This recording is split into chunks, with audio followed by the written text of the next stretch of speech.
যাবেন এইদিকে। আচ্ছা, আপনার ছেলে যদি বাইরে যায়, আজকে সন্ধ্যাবেলায় আসার কথা, যদি রাত্রি 9টা বেজে গেল, ছেলে ফিরল না, ফোনও ধরছে না, আপনি কি আর ঘরে থাকতে পারবেন? মায়ের মন সবসময় কি অমঙ্গল চাই, অমঙ্গল চাই না, অমঙ্গল চিন্তা করে। এই কিছু হয়ে গেল নাকি, কোনো খবর পাচ্ছি না, ফোন লাগছে না। মা কাঁদানো ভালো নয়। প্রত্যেকটি ছেলেকে ভগবান শ্রীকৃষ্ণ বলছে, এ কথা আপনারা ইউটিউবের মাধ্যমে শুনতে পান। প্রত্যেককে সনাতন ধর্মকে রক্ষা করার জন্য প্রতিটি আসরে বসি। আমি আগে বলবো, নিজের মা বাবাকে যদি কেউ কাঁদায়, জীবনে তার কোনোদিন সুখ হয় না। তুমি যদি মা বাবাকে কাঁদাও, তুমি তৈরি হয়ে থাকো, তোমার ছেলে যখন বড় হবে তোমাকেও, জোরে বলুন, তোমাকেও কাঁদাবে। মায়েরা ঘুঁটে পড়ে আর গোবর হাসে, মদন মোহন কি। আপনারা সবাই দিচ্ছে না, দু চারজন কি দুঃখ করে, জোরে বলুন, রাধা রানী কি, শ্যাম সুন্দর কি। বাবা, আপনাদের শরীরে যে পাল, গোপাল, কাম ক্রোধ লোভ মোহ মদ আশ্চর্য, গোবিন্দের চরণে দিতে গেলে একটা উপায় আছে। আস্তে আস্তে এদিকে এদিকে এদিকে এদিকে। মুসলিমদের যেমন একটা উপায় আছে, আপনাদের একটা উপায় আছে। মুসলিম সমাজে 30 দিন রোজা রাখা হয়। জোরে বলুন হ্যাঁ না, জোরে বলুন। আচ্ছা, দেখবেন ভোর 4টে থেকে সন্ধে 6টা পর্যন্ত জল খাওয়া তো দূরের কথা, থুতু পর্যন্ত গেলে না। কি কঠিন ব্রত। ওদের বাচ্চাগুলো মাকে বলে, মা রোজা রাখবো, রাখ রাখ, আল্লাহ তোর বরকত করবে, রাখ রাখ রাখ রাখ। আর আমাদের মাগুলো যদি আমাদের বাচ্চাগুলো যদি মাকে বলে একাদশী করবো, চুপ কর, এখন থেকে বদমাইশি, পাকা হয়ে গেছে খুব, সে বুড়ো হলে করবি। কাদের ধর্ম এগোবে, জোরে বলুন? হিন্দু সনাতন ধর্মকে বাঁচাতে পারবেন? আমি একবারে প্রাণ খুলে বলে যাই, আমি একটা স্কুলে দেখেছিলাম 3 জন মাস্টারমশাই মুসলিম 30 দিন রোজা করছে। একাদশীর দিন একজন মাস্টারমশাইকে আমি জিজ্ঞেস করেছিলাম, আজকে একাদশী আপনি করেন না? ওগুলো সব মা কাকিমারা করে, ওগুলো আমরা সব আপডেটেড লোক, ওগুলো সব সব পুরোনো কালের লোক, আমাদের কেউ করে নাকি?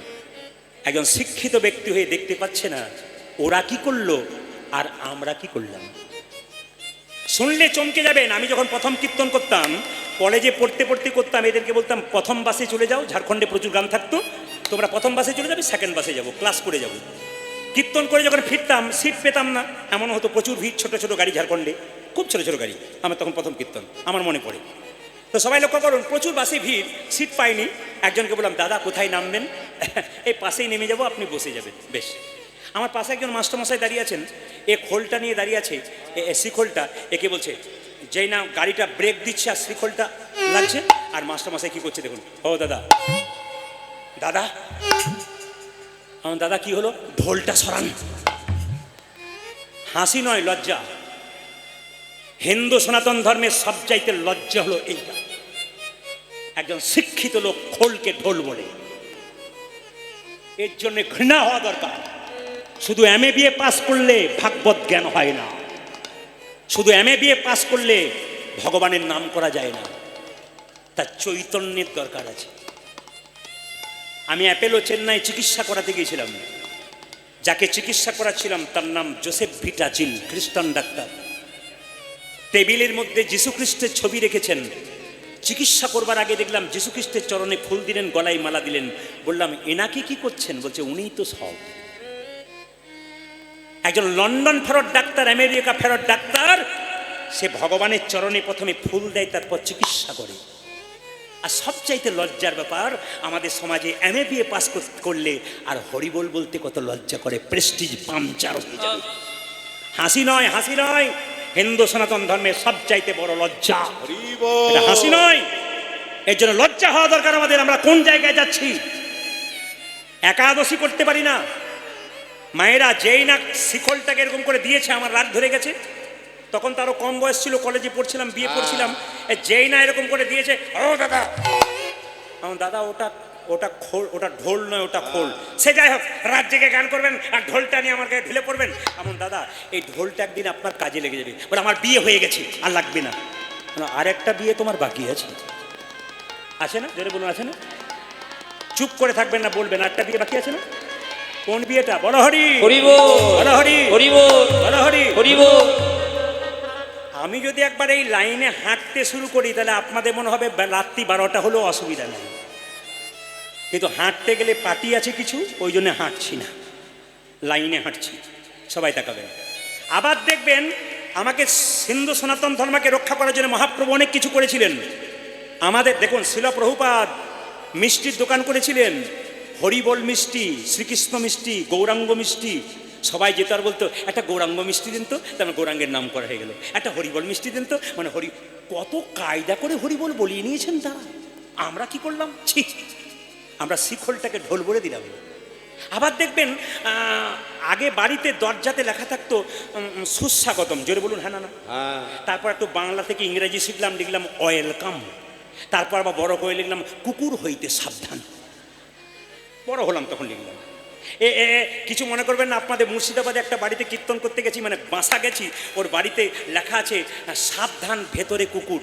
আমাকে বলছে দাদা যারা ভেতরে আছে তারা সবাই কুকুর। বলে চুপ কর, বলে কেন, একটি কুকুর, বাকি সব মানুষ, সব মানুষ। আবার আবার আপনাদের এই এলাকাতে কিছু মনে করবেন না, আমি জায়গাটার নাম বলবো না, ক্যামেরা হচ্ছে। এক জায়গাতে বাড়িতে বাসা দিয়েছে, ওনার বাড়ির দরজার উপরে রাধাকৃষ্ণের মূর্তি এঁকেছে, মূর্তি তৈরি করেছেন। বলছে প্রদীপবাবু এটি আমার বাড়ি। বললাম বাহ, দেখছেন তো দরজা ঢুকতে রাধাকৃষ্ণের মূর্তি তৈরি করে দিলাম, কোনো অসুবিধা নেই। বললাম কোনো অসুবিধা নেই। আমার দাদা একটা কথা জিজ্ঞেস করা ছিল। বলে কি, যখন প্রচণ্ড ধুলো বালি ঝড় পাথর হয় আপনি কোথায় থাকেন? বলে আমি ঘরের ভেতরে দরজা বন্ধ করে থাকি। আর রাধা গোবিন্দ কোথায় থাকে? বলে বাইরে থাকি। বাইরে থাকে যত ঝড় ঝঞ্ঝা সব রাধারানী পাক। কত নিচে নামছি আর কত নিচে নামবো। নিজে তখন বজ্রপাত হচ্ছে, বৃষ্টি হচ্ছে, শিলাবৃষ্টি হচ্ছে, তখন দরজা বন্ধ করে ভেতরে রয়েছেন। আর রাধা গোবিন্দকে আপনি দরজার সামনে মূর্তি করে রেখেছেন। যত পাথর যত জল সব রাধা গোবিন্দ খাক নাকি? আর কত নিচে নামবেন? আপনাদেরকে আর বেশি খুলবো না, ছোট ছোট করে দিয়ে যাব। সবার কাছে নিবেদন রইল, একাদশী আগামী 21 তারিখ। এই পাল জড়ো করতে গেলে, দেহতত্ত্বের দিক বিচার করতে গেলে, আচ্ছা একটা কথা বলে ক্যামেরা, উত্তর গোষ্ঠীর কথা যখন বললাম, একটু দেহতত্ত্বের দিকে যাব। এই যে 3.5 হাত দেহ রক্ত মাংসে তৈরি, এখান থেকে যখন প্রাণ পাখিটা বেরিয়ে যাবে আমাদের তখন উত্তর গোষ্ঠ, জোরে বলুন, হয়ে যাবে। সবাই তাকান, নাভি থেকে এই পর্যন্ত উত্তর দিক, আর নাভি থেকে নিচের দিকটা দক্ষিণ দিক। ভালো করে শুনবেন, দেহতত্ত্বের দিক। উত্তর গোষ্ঠ যে লীলা হয় আপনাদের এলাকাতে, কিন্তু উত্তর গোষ্ঠে একটা দেহতত্ত্ব ব্যাপার আছে, আপনাদের বুঝিয়ে দিই। সবাই তাকান, কি বললাম? এই নাভি থেকে পা পর্যন্ত দক্ষিণ দেশ, আর নাভি থেকে মাথা পর্যন্ত কি উত্তর দেশ। সবাই তাকাবেন, উত্তর দেশ। আমি প্রদীপ পাল, আমার নাম প্রদীপ পাল ছিল না, এর নাম পার্থ ছিল না, এর নাম কাজল ছিল না। একদিন আমরা বাবার ব্রহ্মানন্দে ছিলাম, বাবা ধরে রাখতে পারল না, মায়ের গর্ভে বিন্দু রূপে প্রবেশ করে দিল। আমরা গেলাম মায়ের গর্ভে, 10 মাস 10 দিন রইতে পারলাম না, মা রাখতে পারল না। পৃথিবীতে চলে এলাম, সংসার করলাম, আবার সময় হলো, উত্তর দিকে চলে গেলাম। এ হচ্ছে উত্তর গোষ্ঠের দেহতত্ত্বের কথা। মায়েরা এসেছে যখন পৃথিবীতে, সবাইকে বলবো আগামী 21শে আষাঢ় শয়ন একাদশী। এই একাদশী আপনারা কারা কারা করেন একটু হাত তুলবেন তো, হাত তুলুন। হ্যাঁ, বাহ বাহ, হাত তুলেছেন তো, বেশ নামান। আমি খুব খুশি যে আপনারা একাদশী করেন। যারা করেন না তাদের নিবেদন রাখবো, অন্তত একাদশী 12 মাসে 2টো করুন। শয়ন একাদশী একটা তত্ত্ব আছে, যে আগামী 21 তারিখে যে একাদশী করবেন রবিবার দিন, ওটা একটা তত্ত্ব আছে। কি আছে বলবো না, বাদ দিয়ে দেবো, আপনারা জেনে নিন, নাহলে করবেন কি করে। এটা তো দেহতত্ত্বের কথা এবং আধ্যাত্মিক চেতনার কথা। না জাগলে আপনার পাল জড়ো হবে কি করে? আপনি উত্তরগ্রস্ত, ওই যে যাবেন আপনি ওখানে, কিছু না করলে আপনি যাবেন কি করে সংসারে? সবাই তাকান, কি বললাম? মানধাত্তা নামে সূর্য বংশের একজন রাজা ছিল। সেই রাজা প্রজাদেরকে খুব ভালোবাসতো নিজের সন্তানের মতো। এরকম রাজার দরকার পৃথিবীতে, ভারতবর্ষে প্রত্যেকটি দেশে, যে সন্তান প্রজাকে সন্তান রূপে ভালোবাসবে, সন্তান রূপে ভালোবাসতো। খুব আনন্দের দিন কাটছিল রাজ্যে সবার, রাজা এবং প্রজার। হঠাৎ একদিন 3 বছর ধরে দুর্ভিক্ষ হয়ে গেল, বৃষ্টি হচ্ছে না। প্রজারা কাঁদতে কাঁদতে রাজাকে বলছে, রাজামশাই আমরা তো আপনার সন্তানের মতো, যদি এভাবে দুর্ভিক্ষ হয় আমরা ছেলে মেয়ে নিয়ে না খেয়ে মরে যাবো, কি হবে এখন? রাজা মানধাত্তা খুব আধ্যাত্মিক চেতনার মানুষ ছিলেন। তিনি বললেন এক কাজ করো। বলে কি? নার মানে হচ্ছে জল, আয়ন মানে হচ্ছে আশ্রয়। নারায়ণের আশ্রয় নিলে আমরা জল পাবো, চলো বনে যাই। সমস্ত প্রজাদেরকে নিয়ে মানধাত্তা চলে গেল বনের মধ্যে। ব্রহ্মার একটা পুত্রের নাম ছিল অঙ্গিরা ঋষি। সবাই শুনবেন, ব্রহ্মার একটা পুত্রের নাম ছিল অঙ্গিরা ঋষি, তিনি ধ্যান করছিলেন, তাকে গিয়ে প্রণাম করলেন মান্ধাত্তা রাজা। কি ব্যাপার রাজা মশাই, প্রণাম করলেন? বড় দুর্ভিক্ষ হচ্ছে, বড় কষ্ট পাচ্ছি আমি প্রজাদেরকে নিয়ে, কি করলে কষ্ট থেকে নিবারণ পাবো? সঙ্গে সঙ্গে অঙ্গিরা ঋষি বললেন, আগামী আষাঢ় মাসে শুক্লপক্ষের একাদশীর নাম শয়ন একাদশী, তুমি রাজা এবং প্রজা সবাই মিলে যদি শয়ন একাদশী করতে পারো, আবার দুর্ভিক্ষ দূর হবে, আবার শস্য শ্যামলা সুজলা সুফলাই। তার মানে কি, যদি আপনারা কেউ আগামী 21 তারিখে শয়ন একাদশী আসছে, এই একাদশী যদি করতে পারেন, তাহলে আপনার মনের মধ্যে আনন্দ জাগবে, আপনার অভাব দূর হবে। একাদশীতে মাথায় রাখবেন মায়েরা, শ্যামা চাল খান, অনেকে খান তো না, অনেকে আটা খান। আমাকে মুর্শিদাবাদ একজন বলেছিল, দাদা একাদশীর দিনে আটা খাই। বললাম ওটা একাদশী না, ওটা আটাদশী হচ্ছে। সবাই তাকাবেন, পঞ্চশস্য বারণ, চাল, গম, ধান, যব, ভুট্টা। আপনি একটা সবজি খেতে পারেন, কাঁচা কুমড়ো, কাঁচা পেঁপে, কাঁচা কলা, কিন্তু সূর্যমুখী তেল দিয়ে বা ঘি দিয়ে খেতে হবে। এই লবণটা ব্যবহার করবেন না, সন্দক লবণ ব্যবহার করবেন। একাদশীর দিনে যে বিছানায় শুয়ে থাকেন প্রত্যেক দিন, ওই বিছানায় শোবেন না। একাদশীর আগের দিনে নিরামিষ, একাদশীর দিন তো প্রসাদ পাবেন, আর একাদশীর পরের দিনও নিরামিষ খেতে হয়। দেখুন শয়ন একাদশী পালন হচ্ছে কিন্তু সকাল 9:30, 9:29 পর্যন্ত লাস্ট রয়েছে। আমাকে প্রায়, আমার কিছু মনে করবেন না, কীর্তন শোনার পর বিভিন্ন জেলার মানুষ আমাকে ফোন করে একাদশী 2 দিন আগে, বাবা একাদশীটা কবে পড়ছে? তার মানে কি, বলে আমার বাচ্চাগুলো আপনার কথা শুনে একাদশী করছে। বললাম আমার কথা শুনে নয়, গৌর গোবিন্দের কৃপাতে করছে, ঢুকেছে ভেতরে তাই হচ্ছে। আমি আপনাদের নিবেদন রাখবো, আপনার অন্তত মাসে 2 দিন একাদশী করুন। দাদা ভাইয়েরা কাজের জন্য বাইরে পরিশ্রম করে, মাঠে পরিশ্রম করে, নাই বা পারলো, আপনারা মায়েরা তো পারলেন, যদি আপনারা করবেন তো ওদের কৃপা হবে। আরে আপনি আগে নেমে যান, তবে তো আপনার ছেলেমেয়েরা নামবে। বাঘিনী যখন বাচ্চাকে সাঁতার শেখায়, আগে তো বাঘিনী জলে নামে, তারপর তো বাচ্চাগুলো নামে। আগে আপনি নামবেন, তবে তো আপনার বাচ্চা নামবে। তাই সবার কাছে নিবেদন রইল বাবা, ভগবান শ্রীকৃষ্ণ আজকে বেনুটা বাজালেন কিভাবে? আরে আরে চাঁদে মুখ, চাঁদে মুখে বেনো, ও বেনো দিয়া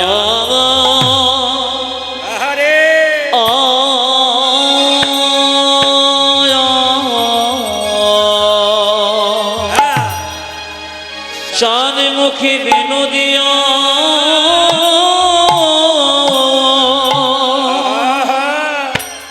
ওগো সবধেন রে না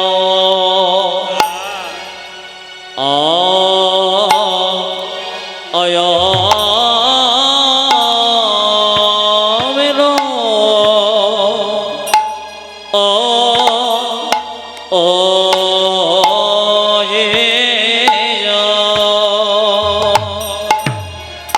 আরে চাঁদে মুখে, চাঁদে মুখে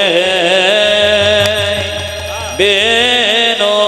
মায়েরা উলু ধরে দিন, গালে হাত দেবেন না কেউ, সবাই উলু ধরে দিন, ভক্তি করে সবাই মাথায় কাপড় নিয়ে। আমি ওই চরণের আশাধারী, ওই চরণে আশাধারী।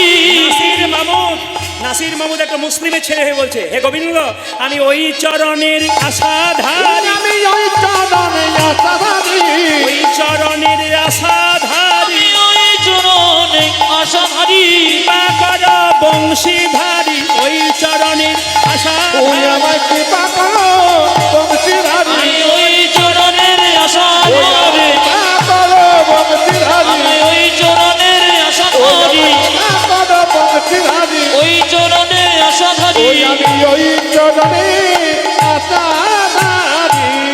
চরণ শরণ দানবী রে, আজি চরণে শরণ দানবী রে, চরণ শরণ দানবী রে, আগে চরণ সদন যাবে রে। বেলা ডুবু ডুবু। আচ্ছা, মায়ের কোলে যখন এসেছিলেন সূর্য উঠেছিল। সূর্য সকালবেলায় পূর্ব আকাশে উঠে, মধ্য গগনে থাকে দুপুরবেলায়, পশ্চিম বেলায়, পশ্চিমে সন্ধ্যাবেলায় আস্তে আস্তে ডুবে যায়। আমাদের জীবন রবি ডুবু ডুবু, উত্তর গোষ্ঠ লীলা। ভগবান আমরা কৃপা করে মায়ের কোলে এসেছিলাম, আবার মায়ের কোল থেকে আমরা সংসার করলাম, আবার আমাদের ঘরে ফিরে যেতে হবে। আসুন, এখানে একটা বড় গান আছে, সময়টা নেব না, সময়টা খুব সংক্ষেপের মধ্যে আছে, তাই পদাবলীর মধ্যে যাব। সবাই লক্ষ্য করুন, ভগবান শ্রীকৃষ্ণ বলছে শ্রীরাম এক কাজ করে, পালে জড় কর শ্রীরাম দাসে গা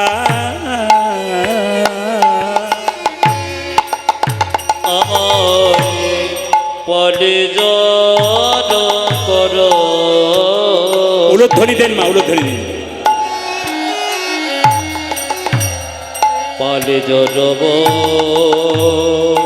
কর সে আরে বল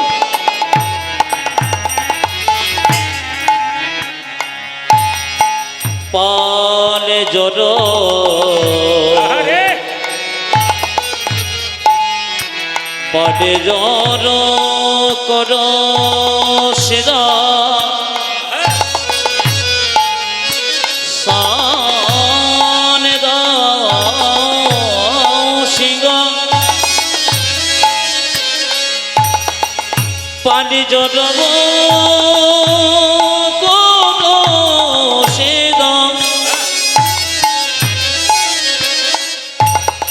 পানি জড়ব কর সে পারে জড় কর পারে জড় কর পারে জড় কর সে পারে জড় কর সে সানে দাও সে মায়েরা, মায়েরা, হ্যাঁ, একটু বলে দিই আর গাইব। শোন, এখন আমাদের শরীরে পালকে কাম, ক্রোধ, লোভ, মোহ, মদ, মাৎসর্য, যার ভেতরে রাগ আছে, হিংসা আছে, বিবাদ আছে, আমি তাকে বলবো গোবিন্দ চরণে পড়ে বলুন, প্রভু আমার সমস্ত কিছু তুমি গ্রহণ করে নাও। এই গোপালগুলোকে, ইন্দ্রিয়গুলোকে সব তোমার চরণে দিলাম, যেন তোমার কৃপা করতে পার তুমি।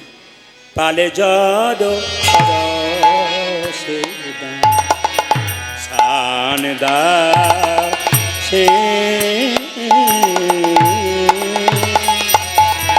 আজ পানি জানা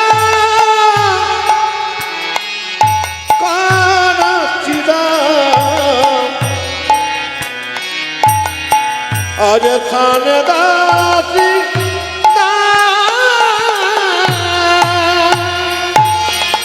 সাঘনে বি সমখা আমার সঘনে বি সম জল ধরে জল জল ধরে জল এ জল ধরে জল দে জল আছে। আপনার কি ভাবলেন আমার গলাতে কিছু হয়েছে নাকি? না না, কৃষ্ণ বিষম খাচ্ছে। আপনারা যখন বিষম খান তখন কি বলেন? কেউ নাম করছে। কিন্তু যারা ডাক্তারি পড়ছে বা ডাক্তারি ভাষায় বলছে, শ্বাসনালীটা আমাদের একটু রুদ্ধ হয়ে যায়, তাই আমাদের এরকম হয়। কিন্তু আমাদের মা কাকিমারা, প্রাচীন লোকেরা বলে, যখন একটু বিষম খাই কেউ নাম করছে।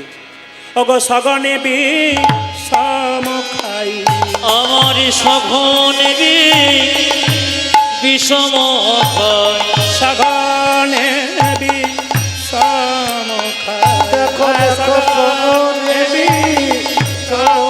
এইদিকে দেখো, আমি নাম করব না। আপনাদের গ্রামের নাকি একটি লোক আমাকে 2-4 জন ভক্ত বলছিল, এসে বলছে উনি তো খুলি ঝাঁটা হ্যান ত্যান বলবে বোধ হয়। ওই লোকটাকে ধরবেন কাল সকালবেলায়, ওকে ধরে উচিত মতো দিয়ে দেবেন, তাহলে আমি খুশি হব। কেন বলুন তো?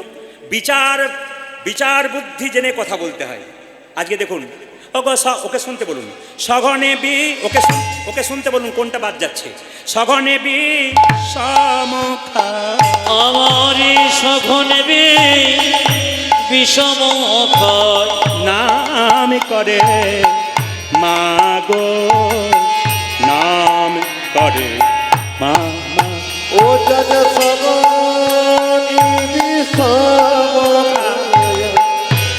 নাম করে মায়ে গো, নাম করে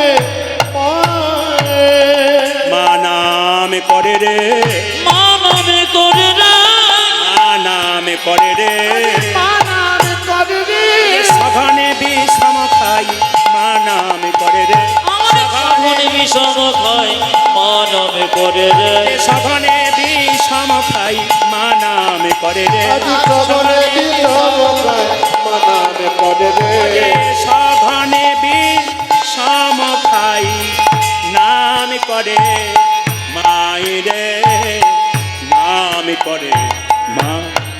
আমার সঘনে বি বিষম খাই নামে করে মা গো, নামে করে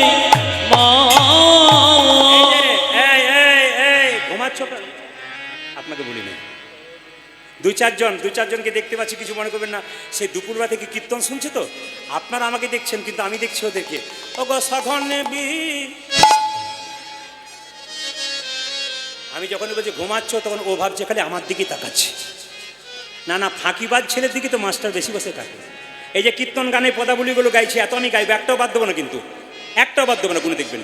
কিন্তু একটাও পদ কিন্তু এরা সহজে দেবে না, একটাও পদাবলী সঙ্গে দেবে না। আপনার কীর্তনে শুধু কথাগুলো শুনবেন, ভাববেন তাহলে ইনি কথাই বলেন। এই যে ভুলগুলো যেগুলো করে বেড়াচ্ছে, ওদেরকে বোঝান। আমি এটা বলতে চাইছি, ওদেরকে বুঝতে শেখান। কি মায়েরা, আজি গোঠে আমাদের বিলম্ব দেখিয়া, ওই যে আজ গছে আমাদের বিলম্ব দেখিয়া, আজ গোঠে আমাদের বিলম্ব দেখিয়া, আজ যাজ কোটি আমাদের বিলম্ব দেখিয়া, কাঁদে বুঝি কাঁদে মাতা, আমার কাঁধে বুঝি কানে মাতা, কাঁদে বুঝি কাঁদে মাতা, দেখো দেখো বুঝি কাঁধে মাতা, আমার পথ পানে চাইয়া গো, পথ পানে চাই। ওই দেখ কানে বুঝি কানে মাতা, পথ মানে চাইয়া গো, পথ মানে চাইয়া। ওগো কাঁদে বুঝি কাঁদে মাতা, আজ কানে বুঝি কানে মাতা, পথ পানে চাইয়া গো, পথ পানে চাই। ও যাজ কাঁধি বুঝি কাঁধে মাতা, পথ পানে সাহাগা, পথ পানে চায়া।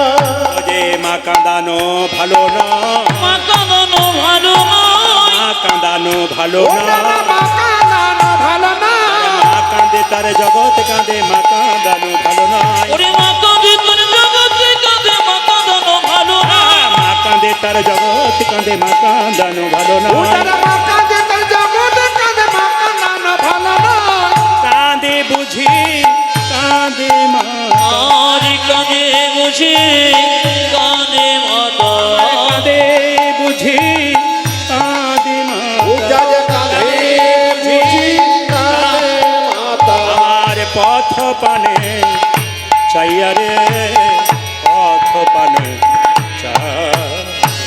আজ কানে বুঝি কানে মাতা, পথ মানে চাইয়া গো, পথ মানে চাইয়া। আমি বলে তোমারও একদিন আছে। আর যদি রক্তের গরমে তুমি বৃদ্ধাকে কাঁদাও, তবে অপেক্ষা করে থাকো, তুমি একদিন কাঁদবে। কেন? মায়ের চোখের জল কোনোদিন ফেলতে নেই। যে বাড়িতে মা কাঁদে, যে বাড়িতে বাবা খুব দুঃখ পায়, সে বাড়ি কোনোদিন সুখ হয় না। হ্যাঁ, আপনি 4 তলা 6 তলা করতে পারেন, কিন্তু তালা বাড়বে, আপনার জ্বালা বাড়বে, শান্তি কিন্তু আপনার বাড়বে না। তাই বারবার বলবো, এখানে যারা বৃদ্ধারা কীর্তন শুনছেন, অনেক বৃদ্ধা আমার আছেন, তাদেরকে আমি প্রণাম করি। খুব ভক্ত মানুষ বসে আছেন এখান থেকে দূর পর্যন্ত, এই পাশে অনেক বাবারা বসে আছেন, কোটি কোটি ধন্যবাদ প্রণাম জানালাম আপনাদের। সবার যেন কৃপা হয় গৌর গোবিন্দের, এবং সবাইকে যেন সন্তান ভালোবাসতে পারে। মায়েরা, মায়ের মতো আপন কেউ হয় না, মায়ের মতো আপন কেউ হয় না। যার মা কাঁদে তার জগৎ কাঁদে। একটা মায়ের পেটে একটা বাচ্চার 10 মাস 10 দিন জায়গা হয়, সেই ছেলে বড় হয়ে বহরমপুরে ফ্ল্যাট কিনতে পারে, আত্মীয় স্বজন শ্বশুর শাশুড়ি সবার জায়গা হয়, কিন্তু মা বাবার জায়গা হয় না।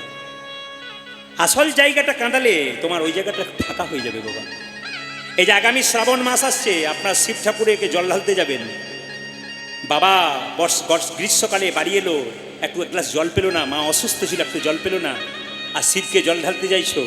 বাবা শিব যেন বলতে চাইছে, আমাকে কেন জল ঢালছিস, জীবন্ত বাবা মাকে আগে দিই। দুর্গা পূজার সময় নিজে নতুন জামা কাপড় পরেছো, বাবা মাকে দাও নাই, ছেলে মেয়েদেরকে নিয়ে ঠাকুর দেখতে গেছো, মাকে পুষ্পাঞ্জলি দিচ্ছ অষ্টমীর দিনে। মা দুর্গা যেন বলতে চাইছে, মাটির প্রতিমা পুজিস রে তুই, আগে ঘরের মাকে পুজো কর। নিজের ঘরের মাটা কেঁদে কেঁদে মরছে, আর তুই মাটির প্রতিমা পুজো করতে এসেছিস? না, তো চলবে না। আমি আপনাদের বলতে চাই, আগে মানুষ হতে হবে, আগে চৈতন্য জাগাতে হবে। আপনি কে এটা বিচার করতে হবে, আমি কেমন। আমার মধ্যে যেন নোংরা না থাকে, আমি পবিত্র ভাব থাকে। আপনি শর্ত করে যাবেন, আমার ভেতরে যদি কোনো নোংরা থাকে, আমি নিন্দা করে বেড়াই লোকের, আমার জীবনে শান্তি হবে না। কেন? লোকে আমাকে সবাই নিন্দুক মনে করবে। এই জন্য বারবার বলবো, এখনো সময় আছে, ভালো হয়ে যান, গৌর গোবিন্দের চরণে মতি দেন, দেখবেন জীবন সুন্দর হবে। বেলিয়াব শানো হইল, চলো যাই ঘরে রে। বেড়ে যাব সন দেখি, চলো যাই ঘরে। গেলে যাব শান হইল, চলো যাই ঘরে রে। আজ বেড়ে যাব শান হইল, আজ চলো যাই ঘরে। মায়ের না দেখে মন, আমার মায়ের না দেখে মায়ের না দেখে মন, আজ মায়ের না দেখে মন, কেমন কেমন করে রে, কেমন কেমন করে। আমার মায়ের না দেখে মন কেমন কেমন করে রে, কেমন কেমন করে রে। আর বলরাম দাস কহে, শুনে কানাইয়ের ওজ বলরাম দাস কহে, শুনি কানাইয়ের বলরাম দাস কহে, শুনি কানাইয়ের আজ বলরাম দাস কহে, শুনি মায়ের বল। সকলরা ভালো মা, আমার সকল ভালো আছে, সকলরা ভালো মাঝে, আয় সকলরা ভালো মাঝে। আমার পড়ল তোর রে, পড়ল তোর।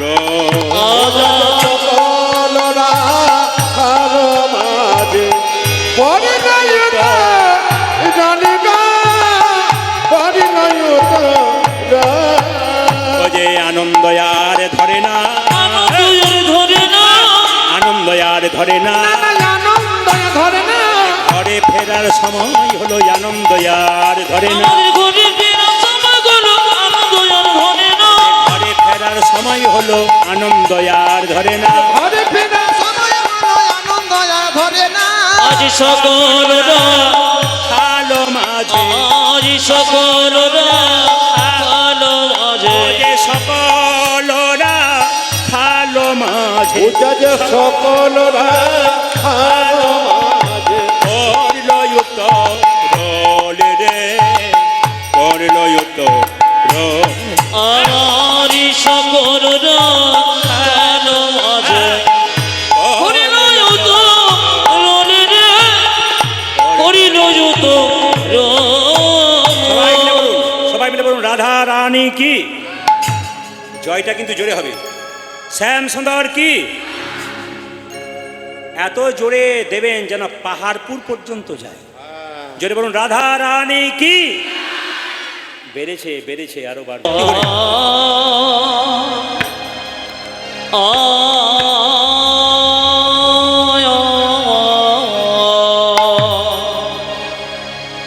চাঁদ মুখী বেনু দিয়া, সবাই হাত তুলো, নিতাই গৌর হরি হরি।